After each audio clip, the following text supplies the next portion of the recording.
അങ്ങനെ ഇവർ ഈ യാത്ര വീണ്ടും തുടർന്ന് മുന്നോട്ട് തന്നെ പോയി. അങ്ങനെ അവസാനം ഇവര് യൂഫ്രട്ടീസ് നദിയുടെ അടുത്തുള്ള ഒരു സ്ഥലത്ത് എത്തുകയാണ്. അവിടെയാണ് ഇബ്നു സിയാദിന്റെ പ്രധാന സൈന്യം ഇവരെ തടയുന്നത്. അവിടെയാണ് ഇവരെ തടഞ്ഞ് നിർത്തുന്നത്. ഹുസൈൻ റളിയല്ലാഹു അൻഹു ചോദിച്ചു, ഏതാണ് ഈ സ്ഥലം, ഇത് ഏതാ ഈ സ്ഥലം, എന്താ ഇതിന്റെ പേര് എന്ന് ചോദിച്ചു. അവര് പറഞ്ഞു, ഇതാണ് കർബല, ഇതാണ് കർബല എന്ന് പറഞ്ഞു. ആ ഒരു സാഹചര്യത്തിൽ ഹുസൈൻ റളിയല്ലാഹു അൻഹു ഇങ്ങനെ പതുക്കെ പറഞ്ഞു അത്രേ, കർബല കർബല എന്നിങ്ങനെ പറഞ്ഞു എന്നാണ്. കർബ് എന്ന് പറഞ്ഞാൽ ദുഃഖം, കഷ്ടത എന്നൊക്കെയാണ്. ബല എന്ന് പറഞ്ഞാൽ ദുരന്തം, ആപത്ത് എന്നൊക്കെ. ആ രീതിയിൽ കർബല കർബല എന്നിങ്ങനെ പറഞ്ഞു എന്നാണ്. ഈ കർബലയിൽ പ്രവേശിച്ചതിന് ശേഷമായിട്ട് പറയപ്പെടുന്ന ഒരുപാട് നാടോടി കഥകളുണ്ട്. അതിൽപ്പെട്ട ഒന്നാണ് കർബല.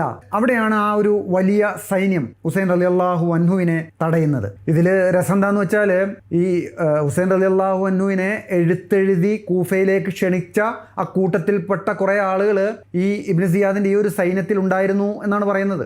ഹുസൈൻ റളിയല്ലാഹു അൻഹു മുമ്പ് കൂഫയിൽ ഉണ്ടായിരുന്ന ആളാണ്. അതുകൊണ്ട് തന്നെ ഇവരൊക്കെ നേരിട്ട് അറിയാവുന്ന ആൾ തന്നെയാണ്. അവരെയൊക്കെ ഹുസൈൻ റളിയല്ലാഹു അൻഹു തിരിച്ചറിയുന്നുണ്ട്. ഒരു റിപ്പോർട്ട് പ്രകാരം ഈ ഒരു സാഹചര്യത്തിൽ ഹുസൈൻ റളിയല്ലാഹു അൻഹു കീഴടങ്ങാൻ തയ്യാറായി എന്നാണ്. കാരണം കൂഫക്കാരുമായി ചേർന്നിട്ടൊന്നും നടക്കില്ല എന്നുള്ളത് വ്യക്തമാണ്. അതുകൊണ്ട് യസീദിന് ബയ്യത്ത് ചെയ്യാൻ തയ്യാറായിരുന്നു എന്നാണ്. ഡമാസ്കസിലേക്ക് തിരിച്ചു പോയിട്ട് യസീദിനെ നേരെ കണ്ട് ബയ്യത്ത് ചെയ്യാൻ ഹുസൈൻ റളിയല്ലാഹു അൻഹു തയ്യാറായിരുന്നു എന്നാണ്.